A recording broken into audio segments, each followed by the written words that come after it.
Jerusalem, the storied city of David, often destroyed, but always rebuilt. It has been celebrated in song as the mother of mankind. The prophet Ezekiel called it the center of the earth.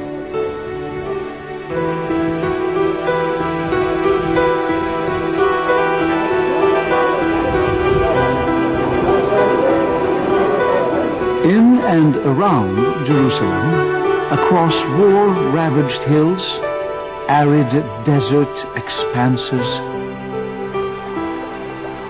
lush, fertile valleys and open fields, along the riverbanks and lake shores of Palestine, God elected to make himself manifest in the person of his only begotten Son.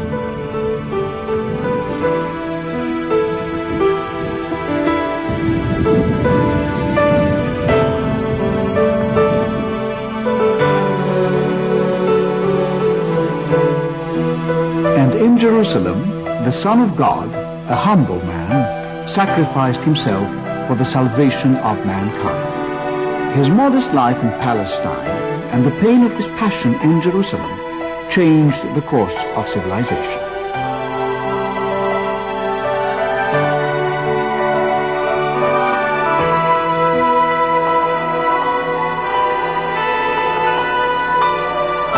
"2,000 years later, the message of his ministry and his triumph over death is still felt around the globe."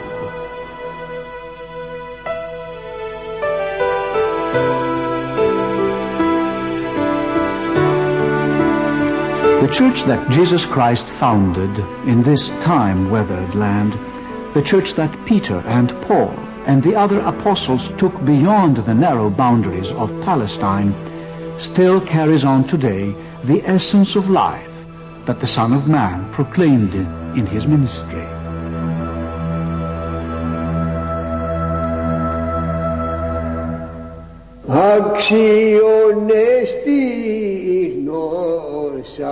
A church, ecclesia, a calling together, a gathering, bringing people together to form a koinonia, a community.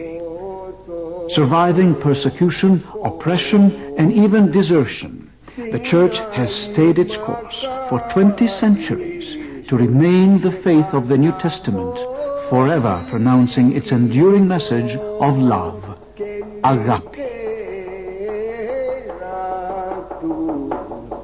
Built on the unshakable foundation of tradition, it still clings faithfully to fundamental Christian ethics, preaching the righteousness of God, eternal love, forgiveness and compassion, tolerance and understanding, philanthropia, God's love for humanity.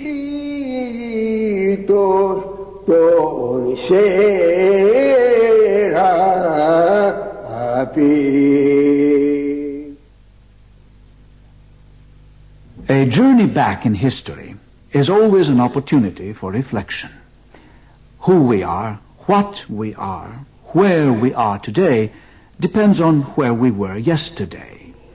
The uninterrupted chronicles of people and events, custom and worship, the dazzling splendor of colorful ritual and decorum, the radiant treasure of timeless art and architecture, the questioning by the minds of believers and the challenge from the minds of unbelievers, the constant dialectic of debate and decision, the evolution of dogma and doctrine, a vital, vibrant body of faith and beliefs presumed to be valid.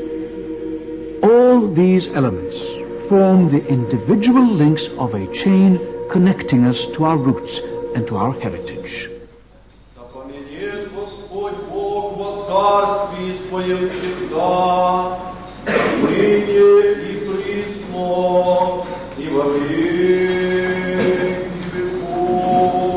Anchored in the scriptures, this long, unbroken chain of tradition is the brilliant legacy of Eastern Orthodox Christianity.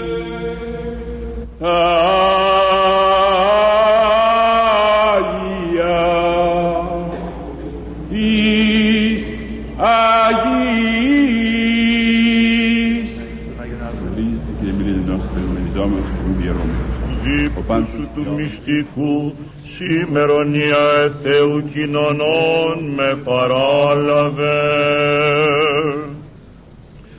Μίγα της εχθρής σου το μυστήριον ύπο, που φίλοι μας ειδώσω καθάπερο Ιούδας. The kingdom of God may not know physical bounds, but Christianity cast its early tentative roots in the narrow deserts and valleys that extend along the eastern shores of the Mediterranean Sea. Palestine has appropriately come to be regarded as the cradle of religions. Christ was born just 5 miles south of Jerusalem, in the village of Bethlehem.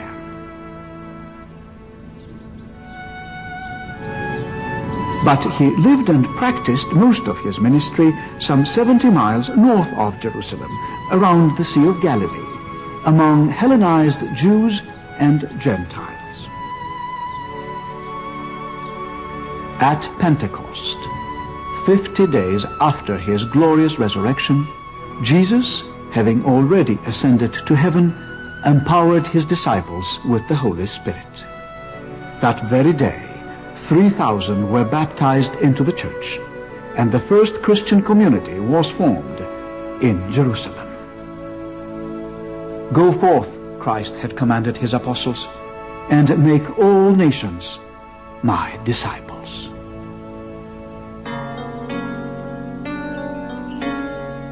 First they went to the Jews, but then to Gentiles as well. And what began as a movement inside Palestinian Judaism was transformed within a few centuries into a universal religion.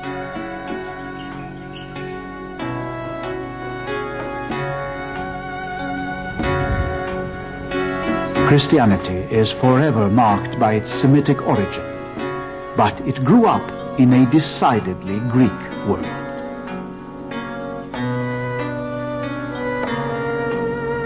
Jews, firmly in the grip of Roman rule, had long suffered under foreign influence and occupation, clinging to a sense of community, not as much in their political or cultural achievements as in the rich heritage of their religious life and tradition.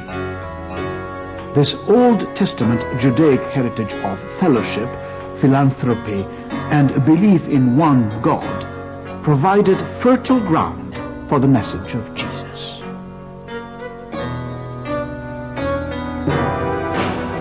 On the other hand, Rome had expanded its domain across the Mediterranean basin. Its military and commercial presence sustained 3 centuries of relative stability and peace. Pax Romana.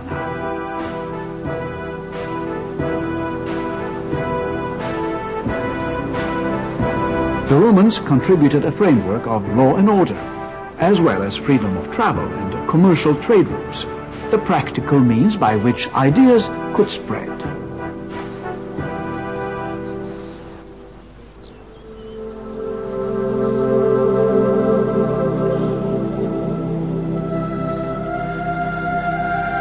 But it was the Greek language that served as the catalyst in propagating the Christian gospel.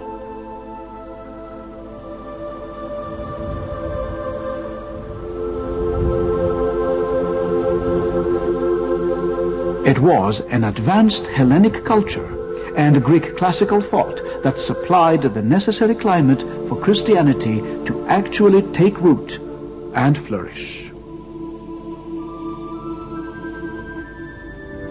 The sprawling conquests of Alexander the Great in the 4th century before Christ had spread Greek civilization to all corners of the known world.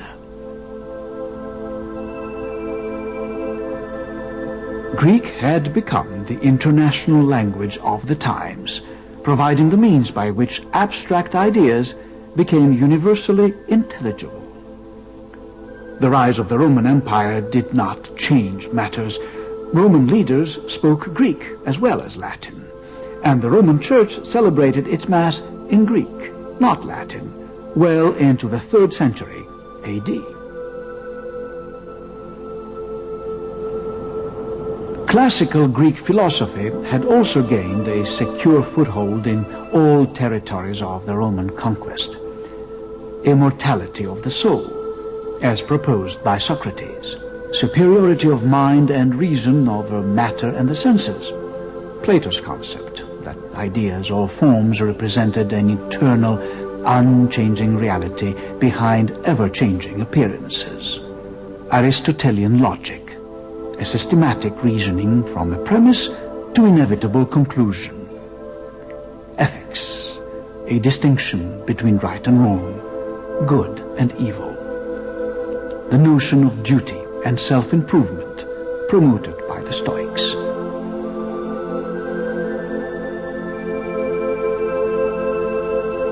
All these ideas dominated the thinking of the era. In fact, Neoplatonic scholars, especially in Alexandria and Damascus, exerted tremendous influence on contemporary thought from the 3rd century BC well into the 4th and 5th centuries AD. Subscribing to the fundamentally Greek perception of logos, the word, or nous, mind and reason, as a supreme force, a moving spirit regulating the universe, with only a few exceptions, they were content to accept and promote the Christian concept of a divine spirit as an eternal power permeating the world. Christianity inherited a moral predisposition for philanthropy, to feed the poor, care for the sick, and provide for the deprived. From Greek civilization, it took and radically altered Platonic ideals of immortality and perfection, Aristotelian logic, and the system of values developed by the Stoics, giving them new content and meanings. The fusion of the Gospel's message with the charity of Judaism and with the reason of classical Greece created the essence of humanity, which even today resides at the very core of Orthodox Christianity. Christian morality of love, compassion, and sacrifice struck responsive hearts. Its message of salvation, promising life eternal after death, fell on receptive minds. And the inclusivity of this new religion, its intimacy and sense of belonging, attracted alienated souls.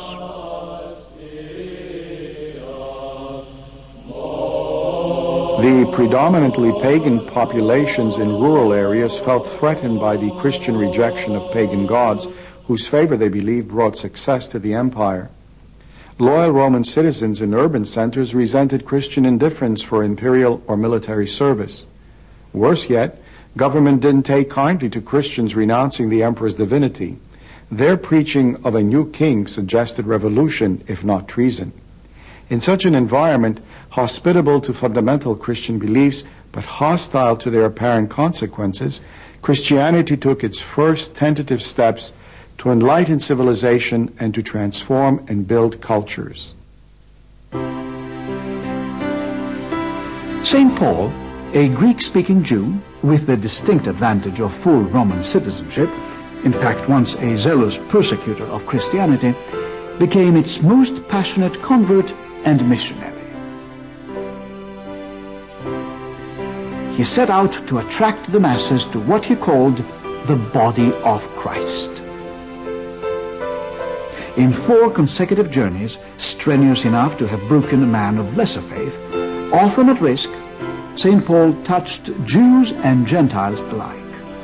His ministry met with either acceptance or rejection, never indifference.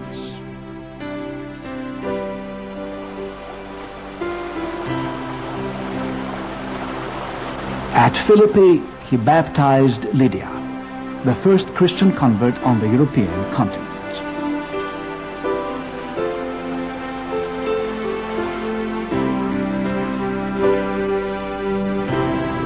Immediately thereafter, he was arrested, whipped, and imprisoned.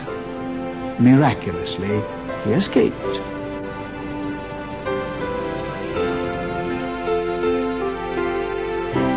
At Areospagos, beneath the shadow of the Parthenon, he came to preach to the Athenians about their unknown God. Mocked and ridiculed by skeptical elders of a former power in decline, he remained undaunted. In the span of 13 years, St. Paul traveled almost 15,000 miles, by boat but mostly on foot, establishing churches across the empire.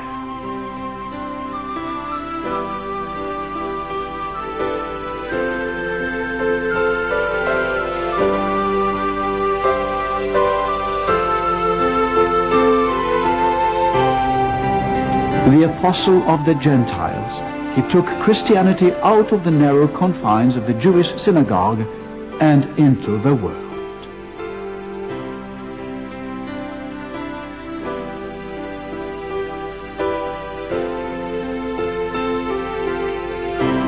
The church and its growth followed commercial and political centers across the dominions of Rome. The empire, after all, especially in its eastern part, had been an empire of cities. In the first generation of Christians, administrative authority rested in the hands of the apostles.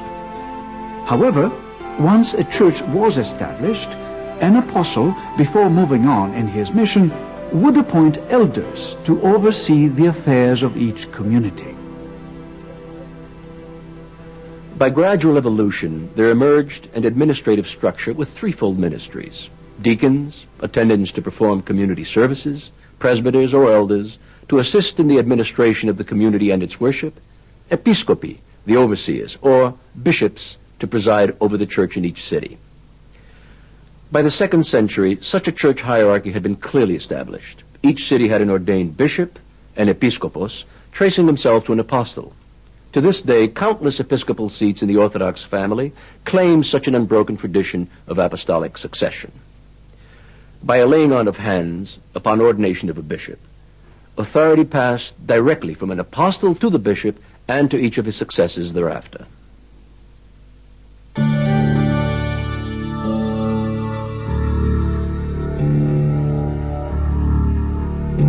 The expansion of the church during these formative years was neither spontaneous nor trouble-free. Its seeds were nourished by the blood of martyrs.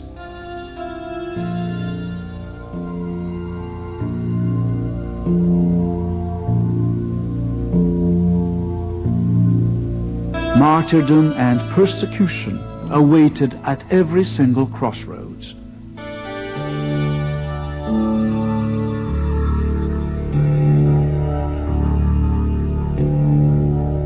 Emperor Nero used Christians as living torches to illuminate his gardens at night, and sporadic waves of persecution erupted in practically every corner of the empire.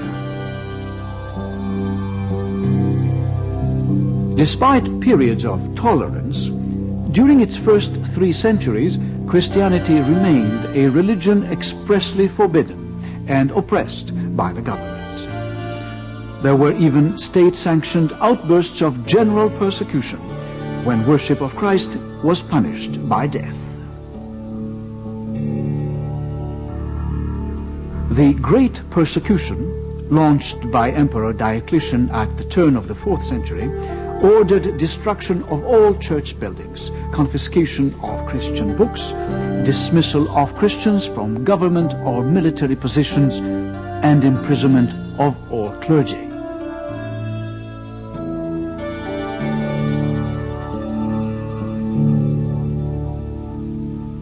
During such times, Christians had no place to go. They had to take their church underground, to dark tunnels, the catacombs, where they usually buried their dead.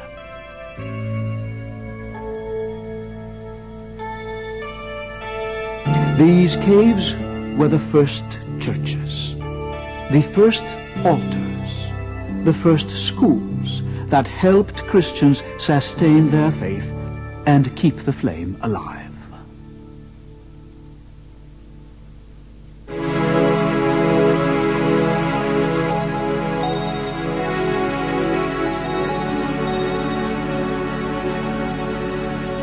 Tradition has it that Emperor Constantine saw a vision of the cross of Christ with the inscription, "En tuto nica," in this you conquer. As he prepared for battle to consolidate his claim on the Roman throne in the year 312 AD, Constantine used the cross to rally his army and subsequently changed the course of Christendom and human civilization as well. Inspired by his vision, victorious in battle, Constantine became a protector of the Christian faith.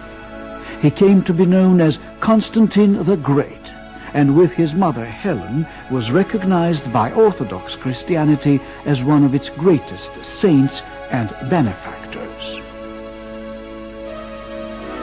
The Edict of Milan, a decree issued soon after Constantine emerged as the sole emperor, put an end to Emperor Diocletian's great persecution, granting Christians full freedom to worship. It transformed Christianity from the Church of the Catacombs to the Church of the Empire.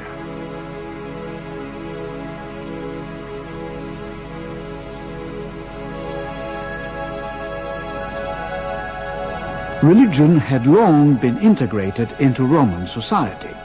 After all, like all other states of the era, the Roman Empire was based on religion. Constantine, in pursuit of the elusive Roman ideal for one state, one society, one ideology, saw in the communion of Christianity an opportunity to unify his empire.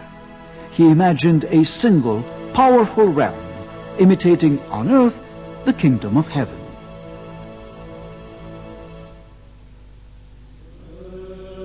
In the year 324 AD, recognizing that Rome was too far immersed in pagan worship and idolatry, Constantine moved his imperial capital east to Byzantium, a small Greek colony on the shores of the Bosphorus Strait, at the fringes of Europe, overlooking Asia.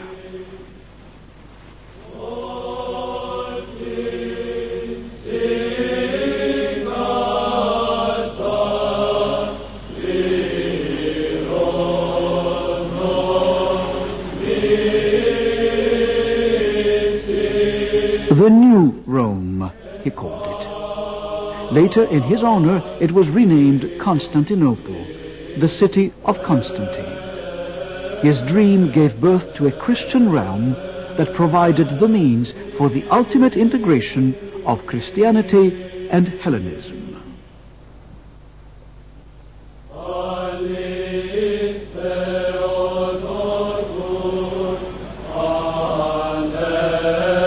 Constantine himself was baptized only on his deathbed, but he had always regarded Christianity as the empire's privileged religion.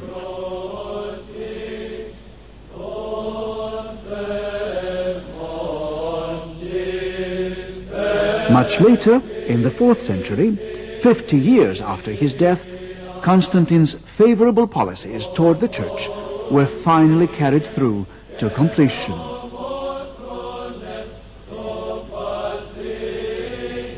By decree of Emperor Theodosius the Great in the east and Emperor Gratian in the west, pagan worship was outlawed, and Christianity was established as the state religion of the Roman Empire. Together, hand in hand, church and state prospered to become the glory that was the Christian Byzantine Empire.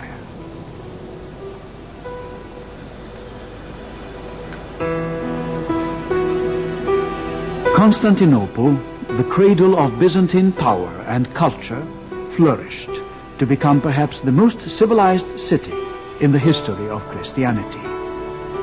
It blended Hellenistic and Christian elements with a refinement that eloquently expressed itself in philosophy, theology, society, the law, government, scholarship, and the arts.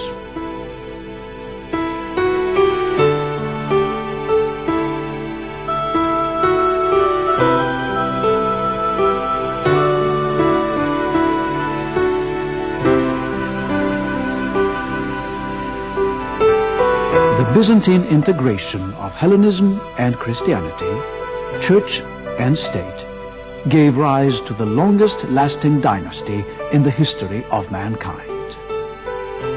For an unprecedented 1,000 years, Byzantine civilization dominated the history of the world, its impact still being felt today.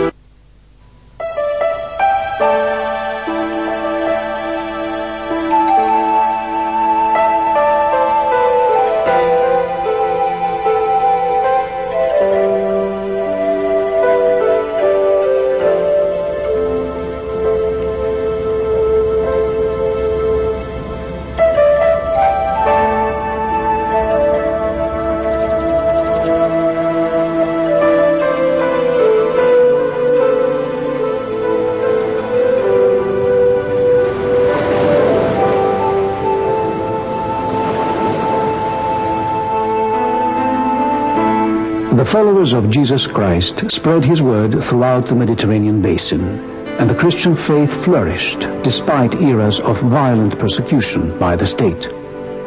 With the turn of the 3rd century, Constantine the Great legitimized the Christian religion and found support in it to consolidate his claim as sole emperor of the Roman realm. Along the way, the Christian church had developed into a group of local congregations which tended to their matters internally and turned to higher authority, the apostles and their successors, in times of problems and doubts.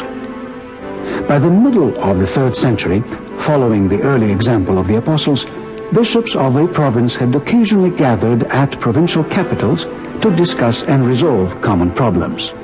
As a result, the bishops of these capitals assumed certain added administrative duties and were given the honorary title Metropolitan. Gradually, local councils of bishops expanded in scope to include bishops from other provinces.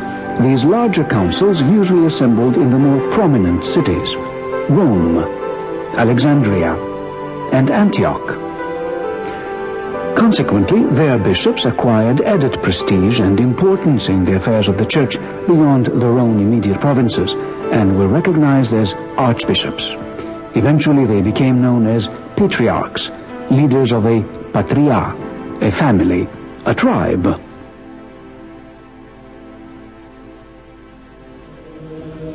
With the Byzantine integration of church and state, differences of opinion, which led to religious controversy and dispute, extended beyond provincial boundaries to assume a global significance.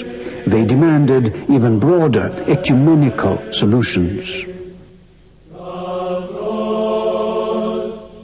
Emperors, eager to see controversies resolved for the sake of imperial unity, summoned bishops from every corner of the empire to 7 successive ecumenical councils. The bishops attending these councils were admittedly imperfect men, but they are believed to have met and deliberated in the actual presence of the Holy Spirit. Therefore, the decrees of ecumenical councils, convened and presided over by an emperor, were enacted into law, binding on the church as well as the state. By consensus of the collective body of bishops, the 7 ecumenical councils either clarified Christian dogma, matters of faith and belief, or issued canons on administrative matters, defining the visible organizational structure of the church. The first 2 ecumenical councils were convened during the 4th century to address issues arising from the so-called Arian controversy. The teachings of Arius, a priest from Alexandria, who denied the true divinity of Christ. Both councils dealt primarily with the nature of the Holy Trinity. They clearly defined the divinity of Christ and the Holy Spirit in coexistence with the Father as one God, 3 persons in one essence. The first council was summoned to Nicaea in Asia Minor by Emperor Constantine the Great. in the year 325 AD, condemning Arian theology. The bishops, as stewards of the whole church, articulated the Nicene Creed to reflect Orthodox faith. Orthodoxa, by definition, the correct belief and the proper glory of the Father, Son, and Holy Spirit, the right worship in one holy Catholic and Apostolic Church. Catholic meaning general, universal. Apostolic referring to the unbroken chain of succession from the apostles themselves. To this day, the Nicene Creed is still used by Eastern Orthodox Christians around the world. Despite the decrees of Nicaea, the Arian controversy did resurface, often encouraged by Constantine's immediate successors. The Second Ecumenical Council, convened in Constantinople in 381 by Emperor Theodosius, after he had recognized Christianity as a state religion, reaffirmed the Nicene Creed to put the Arian heresy to rest, once and for all. The next four councils addressed issues about the identity of Christ. They defined, accepted, and affirmed the person of Christ as the bridge between man and God, one substance existing in two natures, human as well as divine. He is fully human. He is fully divine. As a result, the Virgin Mary was affirmed to be the Theotokos, the Mother of God. The language used at Chalkidon by the Fourth Ecumenical Council to define the dual nature of Christ caused the first serious schism of the Church. Monophysites, so called because they were thought by critics to reject the dual nature of Christ, in fact, objected not so much to the concept of duality, but rather to the expression of it. Further aggravated by imperial authority, as well as bitterness caused by national and cultural differences, they distanced themselves from the imperial church in the 5th and 6th centuries. The Coptic Church of Egypt, along with the Armenian Apostolic, Syrian Jacobite, and Ethiopian churches, collectively known as the Oriental Orthodox churches, were separated from the main body of Orthodox Christianity. The seventh and last council, recognized by Orthodoxy as ecumenical, addressed an often violent dispute that had raged for more than half a century over the use of icons in liturgical life. For Orthodox Christians, icons, or holy images of persons and events, are an integral part of an act of prayer, not as objects of worship, but as representations for veneration. They serve only as reminders to instruct and assist the faithful. They translate the mystery depicted into a vibrant, meaningful, present reality. The iconoclastic movement, launched by Emperor Leo II, had compared icons to idols, condemning their use in worship and advocating instead only symbols like the cross. Iconoclasts had systematically destroyed or removed icons from all churches and public places and had vigorously persecuted advocates of icons. The Seventh Ecumenical Council, supported by the Empress Irene, soundly condemned the iconoclastic movement and validated the display of icons in all churches and everywhere else across the empire as windows to heaven. Nonetheless, the debate flared up again in the 9th century with a revival of iconoclasm. Finally, the Empress Theodora permanently brought the issue to an end by invoking the ecumenical decision of the Seventh Council and enforcing it as if it were state law. The settlement of the iconoclastic controversy, in addition to its religious significance, was a decisive victory for the artistic heritage of humanity. Orthodox churches everywhere today still celebrate the first Sunday of Lent as the triumph of orthodoxy, to commemorate the final victory for icons and their undisputed restoration to the Church. all factions of Christianity continued to make decisions on matters of faith as well as administration long after the Seventh Council. However, the basis of Christian faith and order was formulated by the ecumenical councils of the Imperial Church. As such, they represent a significant part of the common heritage shared by all Christendom, East and West alike. Under the protective auspices of the Emperor, and with the singular contribution of stellar theologians, the seven councils interpreted and clarified the fundamental dogma and doctrine, which, along with the scriptures, form the cornerstone of Orthodox belief. What helped to make all this possible was the close integration that existed in Byzantium between church and state. The two of them interdependent, but neither subordinated to the other.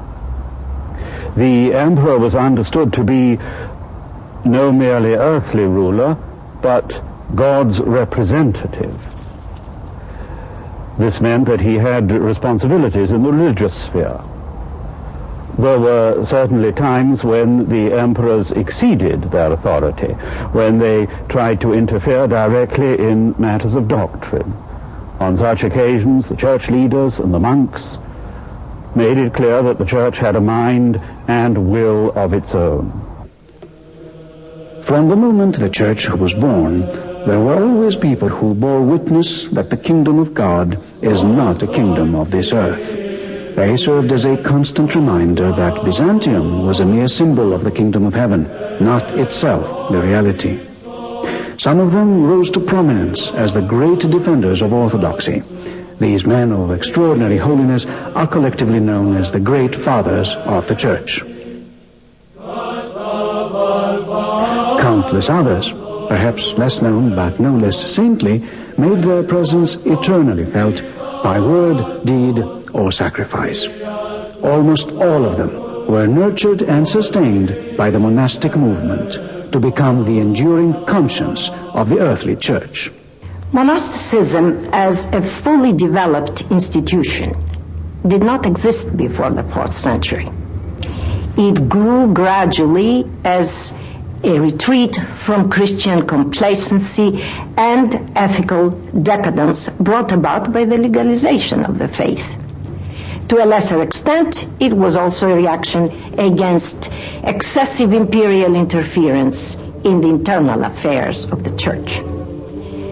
Monastic settlements blossomed in the deserts of Egypt, Syria, and Palestine, and later in the rocky formations of Cappadocia in Asia Minor, and much later at Matera in central Greece.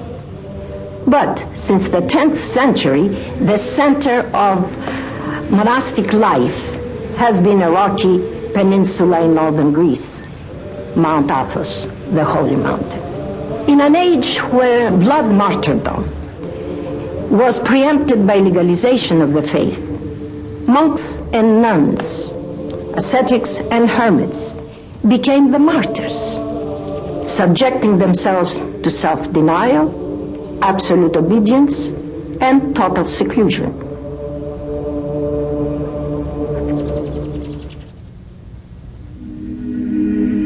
For the church in Constantinople, the middle of the 9th century was the start of intensive missionary activity. Restricted by the Oriental Orthodox churches and the rise of Islam to the east, and by increasingly strained relations with the Roman Latin Church to the west, Patriarch Photius the Great dispatched 2 Greeks to the north to convert the Slavic peoples. Cyril and Methodius, brothers from Thessaloniki, took Christianity outside the comfortable boundaries of the Byzantine Empire and into an alien environment.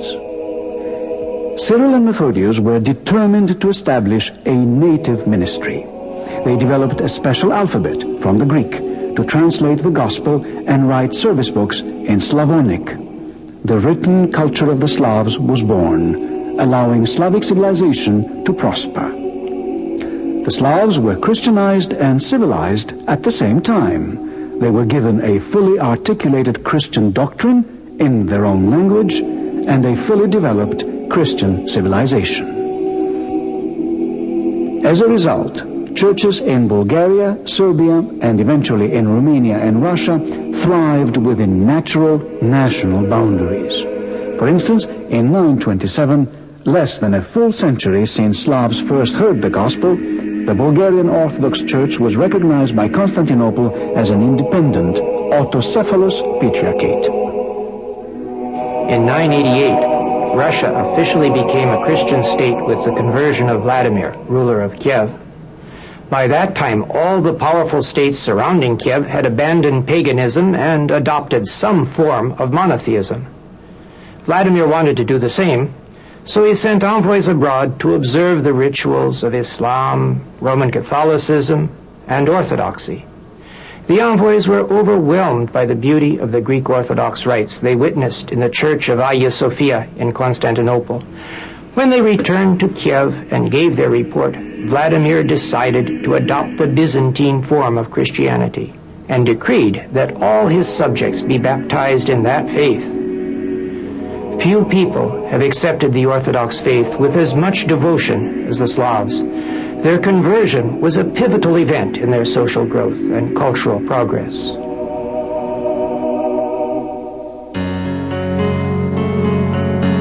With the turn of the 5th century, a succession of developments triggered the total collapse of political unity in the Mediterranean world. First, the empire was once more divided, this time permanently, into separate realms. The Byzantine East, centered in Constantinople, the Latin West in Rome, each with its own emperor. Soon after, barbarians, wave after wave of Germanic tribes, Goths, Vandals, and Franks, invaded from the north to carve out the once proud western half of the Roman Empire into so many separate feudal kingdoms. The last remnants of political solidarity between Greek-speaking East and Latin West were destroyed, never to be restored.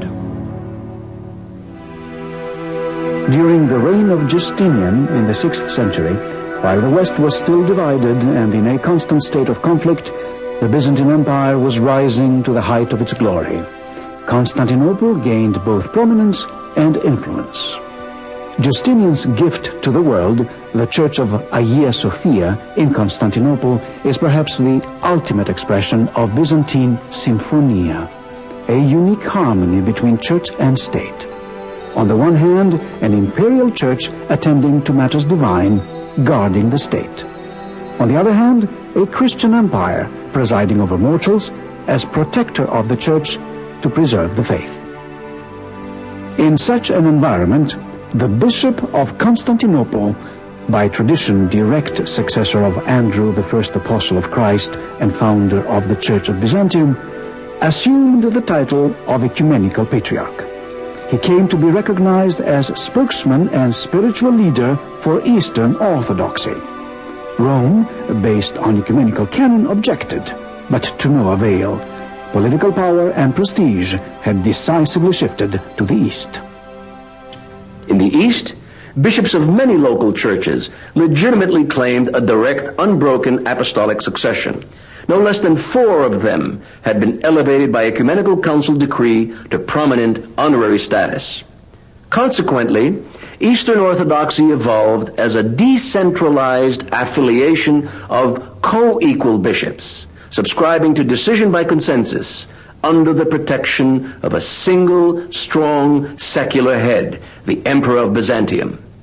On the other hand, in the West, in an unstable political environment, Rome alone could claim an apostolic foundation.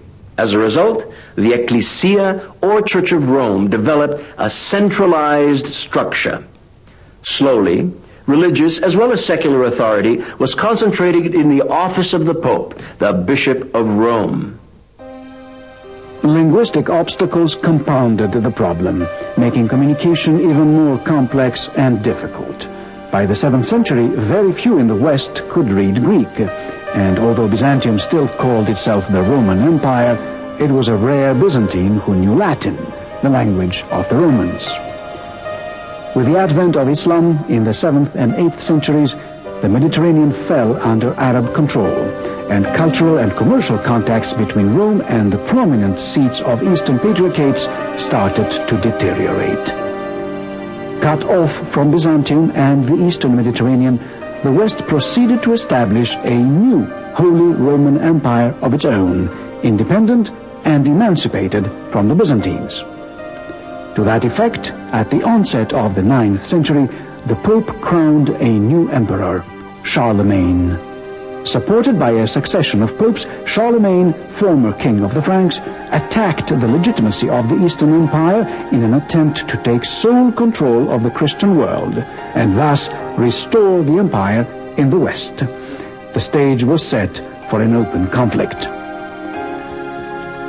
The pretext for the confrontation, known as the Photian Schism, was the encounter of Orthodox and German missionaries among the Slavs. But its roots ran far deeper. The fundamental difference between East and West lay in assorted matters of ecumenical dogma and canon. Two key issues in particular. The first issue was the Roman understanding of papal primacy in the affairs of the Church. Rome openly asserted its claims of jurisdictional supremacy in the middle of the 9th century. Pope Nicholas I tried to intervene in the internal affairs of the Byzantine Church by ordering the deposition of Patriarch Photius the Great and the restoration of Patriarch Ignatius to the throne of Constantinople. At about the same time, the convergence of missionary activity among the Slavs in the plains of Eastern Europe brought to the surface the second issue, a long, dormant controversy over the Filioque. The Nicene Creed had clearly defined the Holy Spirit as the Lord, the giver of life, who proceeds from the Father, who together with the Father and the Son is worshipped and glorified. But the Latin West unilaterally added a phrase to read, who proceeds from the Father and from the Son, in Latin Filioque, disturbing the balance of the Holy Trinity as defined by the first two ecumenical councils. Saint Photius the Great, a widely acclaimed scholar, regarded as one of the towering figures of orthodoxy, was eventually restored to the Patriarchate. Although Photius had played a key role in the growth of tension between East and West, during his second term of office he entered into a reconciliation with Rome. It was at best, however, a fragile peace.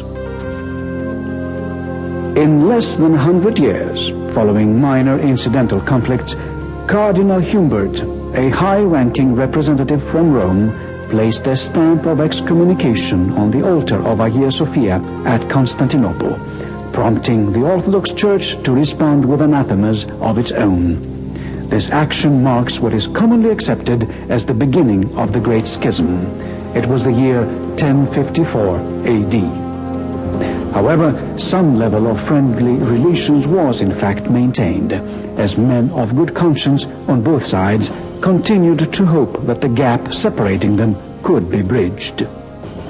History proved differently. Of all things, the Crusades, organized and launched by the Holy Roman Empire to liberate the regions of the Eastern Christian Empire from the occupation of the Arabs, ultimately sealed the schism. On their fourth campaign, the year 1204, the Crusaders sacked Constantinople. They destroyed churches. They desecrated altars. They pillaged holy relics. The Crusaders, as Sir Stephen Runciman, the historian, has said, brought not peace but a sword, and that sword was to sever Christendom. The Eastern Orthodox world has never forgotten the appalling sack of Constantinople by the Fourth Crusade. This meant that the long-standing doctrinal disagreements were now reinforced by an intense national hatred, by resentment of what was felt to be Western aggression and Western sacrilege. The Crusaders deposed the ecumenical patriarch and installed in his place Latin leadership. For half a century, Eastern Orthodoxy languished under Latin occupation, the Latinocratia. Devastated by the impact, Byzantines complained that even roving bands of uncivilized Arabs, the Saracens, are merciful and kind compared to these men who bear the cross of Christ on their shoulders. The Byzantine Empire never really recovered from the fall of 1204, although it survived for another 2.5 centuries, agonizing at the sight of losing ground to the Ottoman menace. In 1439, at the Council of Florence, in an attempt to end the schism that had torn East and West apart, both Eastern Orthodoxy and Byzantium capitulated to Roman supremacy. Both agreed to a union with the Catholic Church and the Holy Roman Empire in exchange for military support to defend against the threat of advancing Ottoman Turks. The so-called Union of Florence, however, was short-lived. In response to swift, loud public outcry, it was immediately repudiated.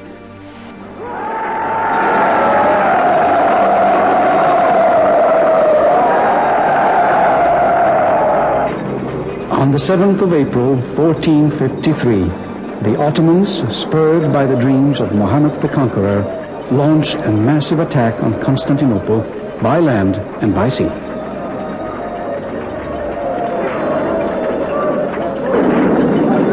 Hopelessly outnumbered, the Byzantines mount a valiant but futile defense, enduring a relentless siege of bombardment and wave after wave of assault.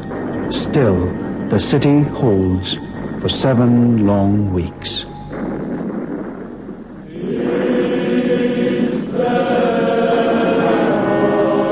Before daybreak on May 29, Christian services are held in the Church of Hagia Sophia for the last time.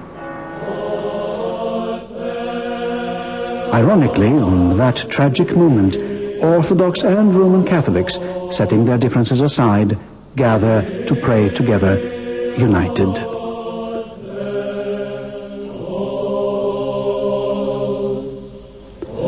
Emperor Constantine Palaeologos, 80th successor to Constantine the Great, rejects pleas to flee.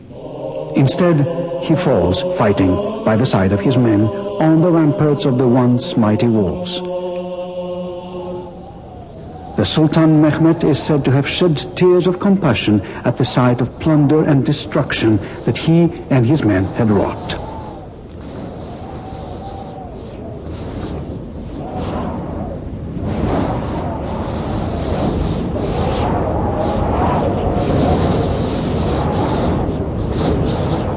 Church bells fall silent, not to toll again for another 4 centuries.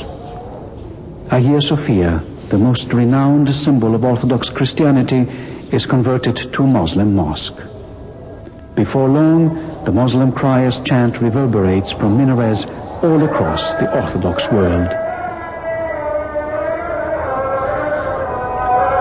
In a matter of few years, the glorious Byzantine Empire was no more, and with it, the Orthodox Church outside Russia entered an era of oppression and persecution.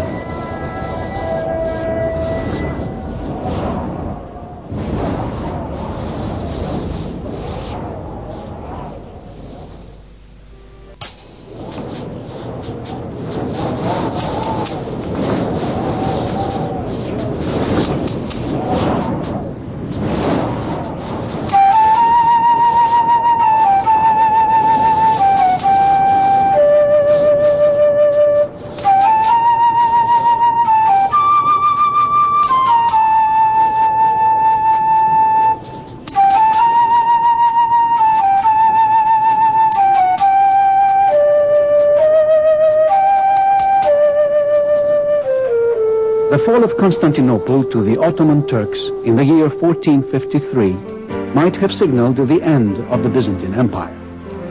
By no means, however, did it mark the end of the Patriarchate of Constantinople or the end of Eastern Orthodoxy. Islam drew no distinction between religion and politics. Christians in the Ottoman Empire, regardless of their ethnic origin, were classified as the Rum Millet, the Roman nation, and their church served as a form of local government. The Orthodox Church became a civil as well as a religious institution. Bishops became government officials. The Patriarch, in addition to being the spiritual leader of the Church, became the leader of a nation, the Ethnarchis. As a result, By grace of its conquerors, the ecumenical patriarchate played a decisive role in the survival of orthodoxy and the Greek nation. Islamic law did not manifestly outlaw Christianity. As long as Christians submitted quietly to the supremacy of Islam, they were free to practice their faith without interference. Practical reality was a different matter altogether. Despite outward manifestations of tolerance, the Ottoman conquest plunged orthodoxy into darkness. The church and its officials fell prey to the greed, ambition, and corruption of politics. Everything was for sale. The ecumenical throne itself was available to the highest bidder, and the longevity of patriarchs depended on the prevailing whims of a ruling sultan. From the pinnacle of the Byzantine Empire, Christians were relegated to second-class status, their church a second-class religion. Islamic law prohibited the building of new churches and the ringing of bells. Compounding its alienation from the West, the entire Orthodox communion of the Balkans and the Near East languished in isolation, confined in a culturally and religiously alien Islamic world.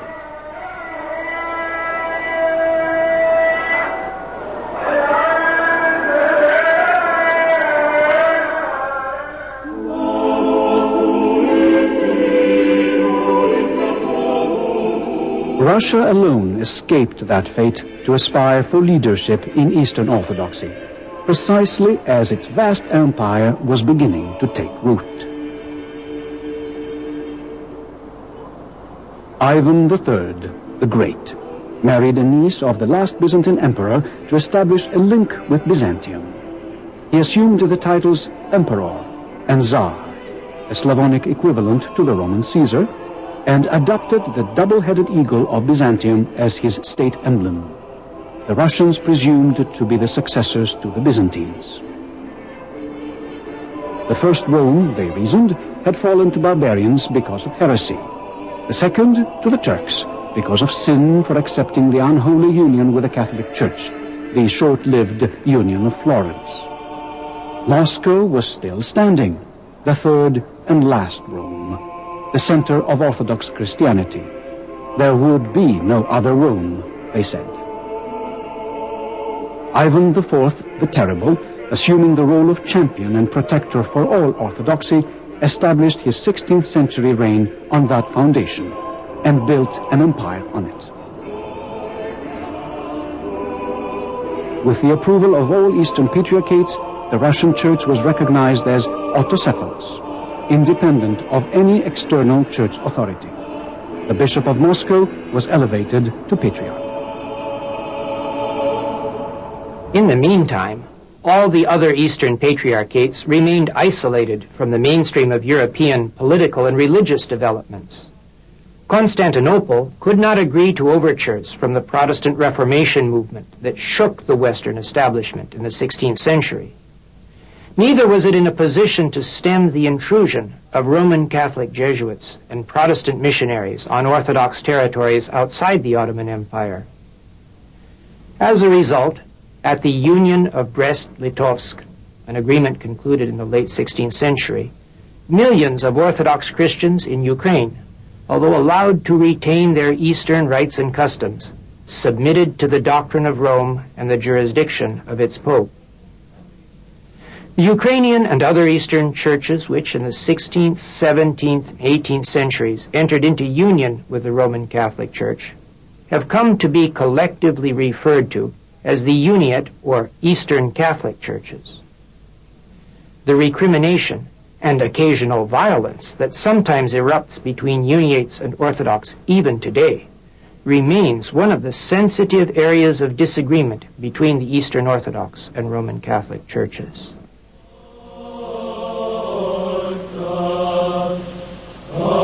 Greeks, on the other hand, suffered a different fate. Under the demoralizing effect of unrelenting social pressure, it became all but impossible for them to separate church from nation.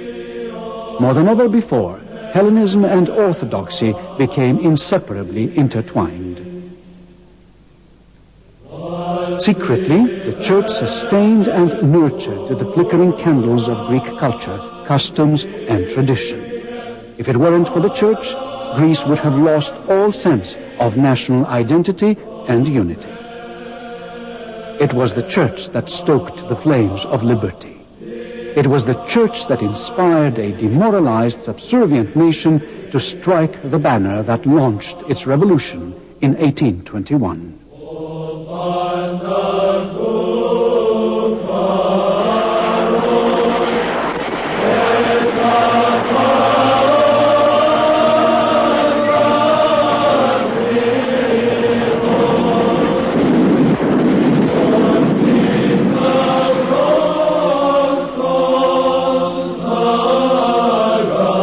Orthodoxy did not emerge from its long siege under the Ottomans without its share of martyrs, 11 patriarchs and 100 bishops among them.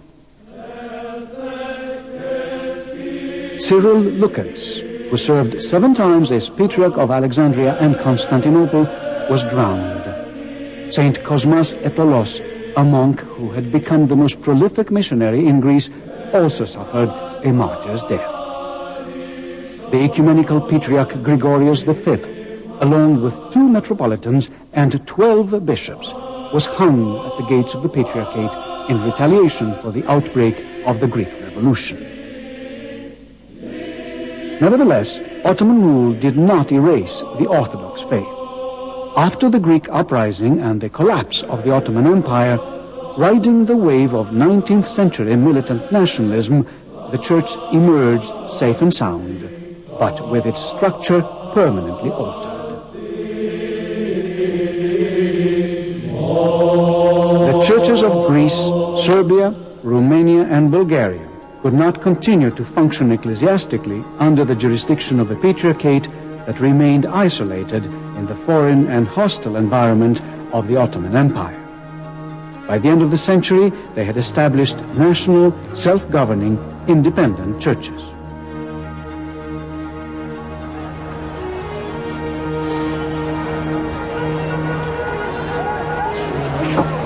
The ancient patriarchates of the Middle East, their strength tested by the long struggle to survive under Islam, found themselves outside the boundaries of modern Turkey. They are still surrounded by predominantly non-Christian populations, but have re-established their absolute independence from external church influence. Alexandria has extended its jurisdiction beyond Egypt and North Africa, south throughout the African continent, with especially vibrant missionary activity in East Africa.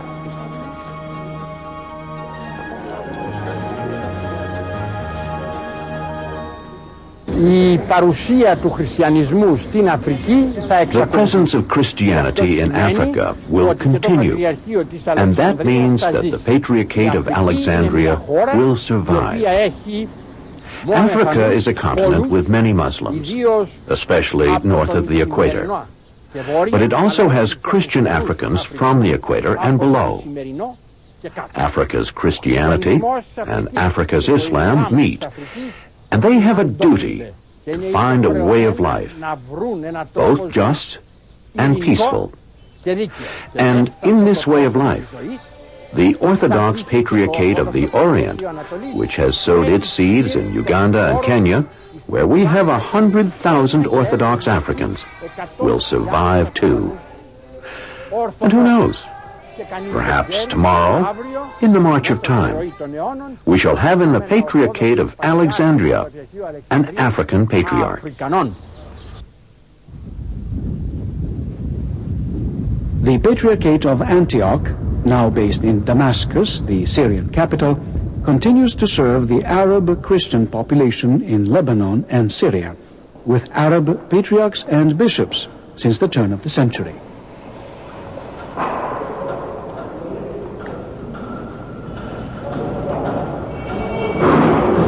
Islam is a very, very important phenomenon, and one has to face it. Not in a negative way. A Christian cannot be negative in any of the situations. He has to face things And he has to be courageous enough to speak his faith. I don't believe very much in controversies, but I believe in exchange of human existence, of human feelings, of human collaborations. Because after all, not everyone in life knows every single iota of all dogmas. Religions are not dogmas. Religions are life. And if you meet people on the level of life, then you truly meet them and better understand them. Jerusalem, the Church of St. James, the brother of Christ, still ministers to a small, primarily Arab flock in Palestine, but provides invaluable service as the guardian and protector of Orthodox shrines in the Holy Land.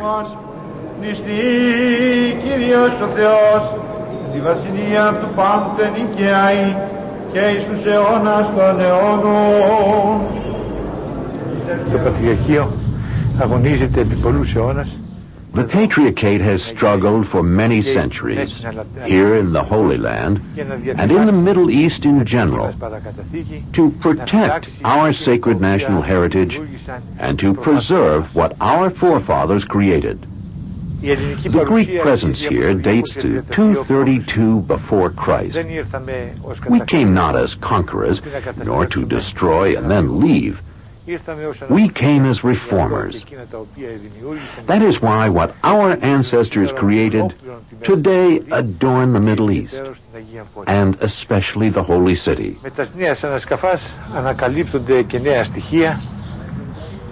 New excavations provide new evidence on the presence and work of the Greeks here. Our church undertook the leadership of our people after the Arab conquest of the Holy Lands. And since then, she strives to prove herself worthy of our nation, worthy of this great gift from God, who entrusted in the hands of Greeks the protection and service of the holiest pilgrimages of humanity.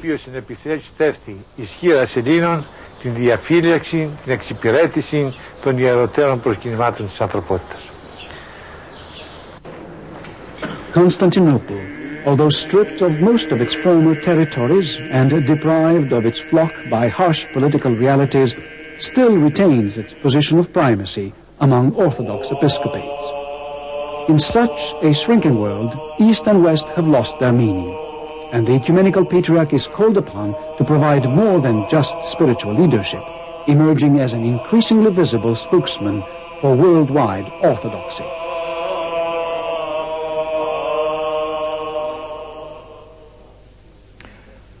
As the first General Secretary of the World Council of Churches stated once, the Ecumenical Patriarchate of Constantinople was the first church in the world to call the churches for cooperation by issuing the famous encyclical of 1920. In this encyclical, the Patriarchate was saying that the churches could, for one moment, forget their theological differences and come together to cooperate in the practical field by creating a League of Churches, following the example of the League of Nations, which was created here in Geneva. That initiative eventually gave birth to a worldwide ecumenical movement, seeking the cooperation and ultimate unification of all Christendom in a single, inseparable communion. In the first ever direct personal exchange between Roman Catholic and Eastern Orthodox leaders since the 15th century, Pope Paul VI and Ecumenical Patriarch Athenagoras, according to the Pope, a great protagonist in the reconciliation of all Christians, met in 1964. The following year, their mutual excommunications were officially lifted, and the two churches entered into dialogue. The dialogue with the Roman Catholic Church, being the most important as well as the most difficult of the bilateral theological dialogues, unfortunately, during the past 5 years, is beset with great difficulty because of the dangerous revival of the immense problem of uniatism, particularly after the collapse of the communist regime of the former Soviet Union. If the authorities of the Vatican do not change their tactics on this problem, the dialogue between the two churches will continue to be restricted to one single topic, namely that of uniatism and proselytism. The fact that this year the meeting, which had been scheduled, could not take place due to the unwillingness of the majority of the Orthodox churches to attend the dialogue, is indicative of the existing unfavorable atmosphere.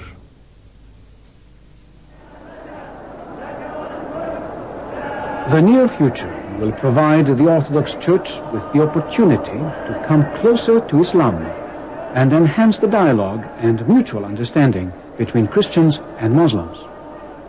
The Orthodox Church will play a very important role in the future of the relationships between Christianity and Islam. So I am optimistic that in the next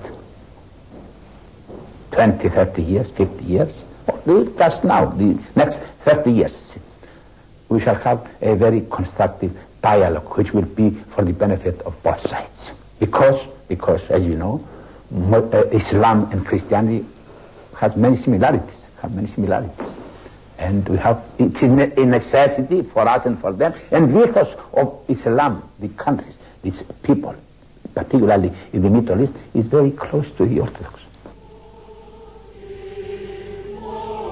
At the threshold of the third millennium, communion with other Christian denominations and dialogue with world faiths are only few of the challenges facing Orthodox Christianity.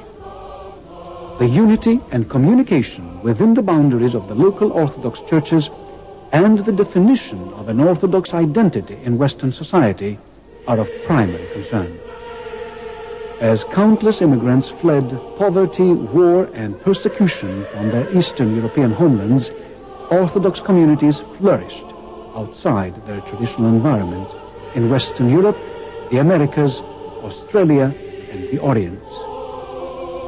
Scattered across the world, Orthodox Christians organized their communities along purely ethnic lines to create a variety of national churches with overlapping, often conflicting parish boundaries. Their need for unity and cohesion is pressing and immediate. Here, our first and pressing problem is to have a stronger visible unity. I would hope for the development of local Orthodox churches in the United States, Australia, Britain, other countries where there are large numbers of Orthodox.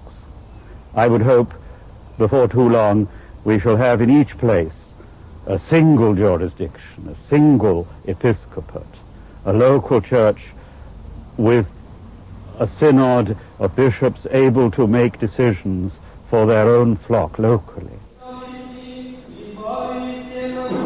Even the giant in the East emerged from its 70-year ordeal in the wasteland of militant atheism to face a new set of challenges.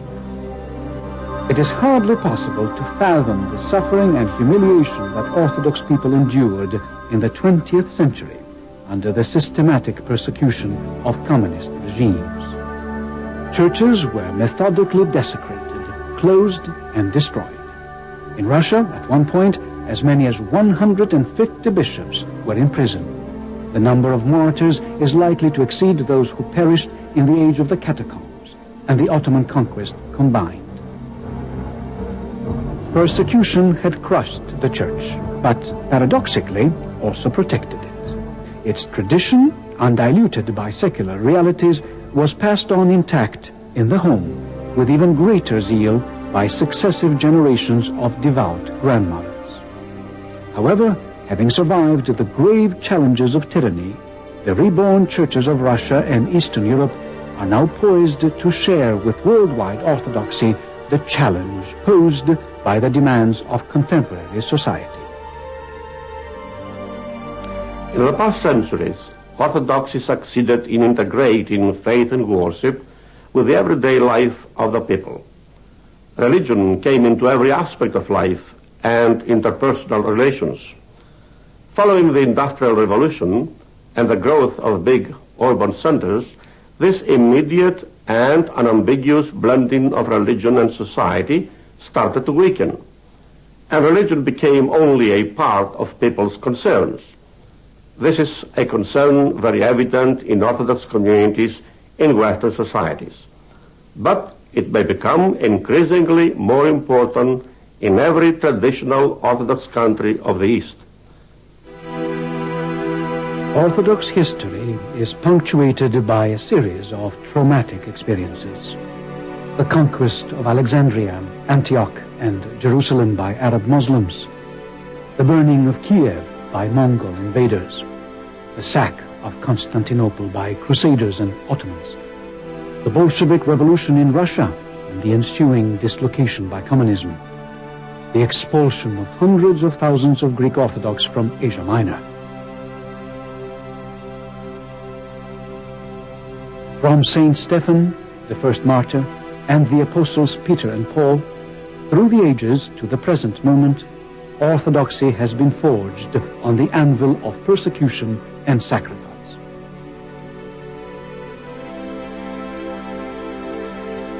It is small wonder that many may have deserted the church in the hour of trial and tribulation, but greater wonder still that so many have remained faithful to assure the survival of orthodoxy as a community and as a vital component of contemporary society.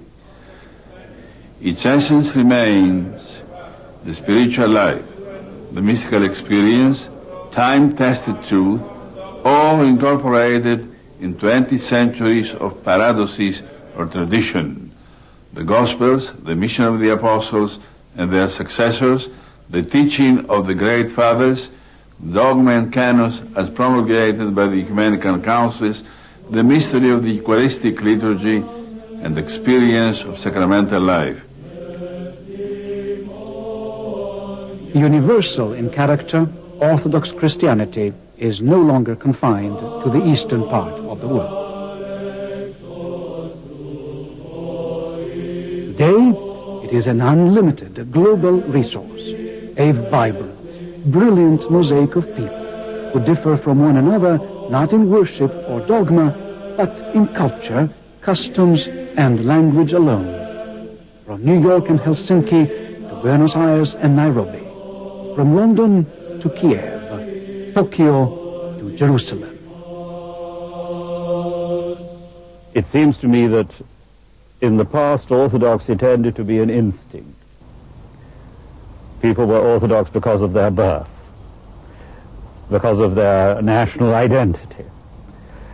In the future, orthodoxy is going to be a matter of personal commitment, increasingly. Only those people will be orthodox who have actually chosen to be so. Their faith will need to be far more conscious. We shall have to give far more attention to the need for people to make an actual step of commitment to their faith instead of accepting it passively. We shall need to understand much better what our orthodoxy is. It remains for so many of us a hidden treasure still.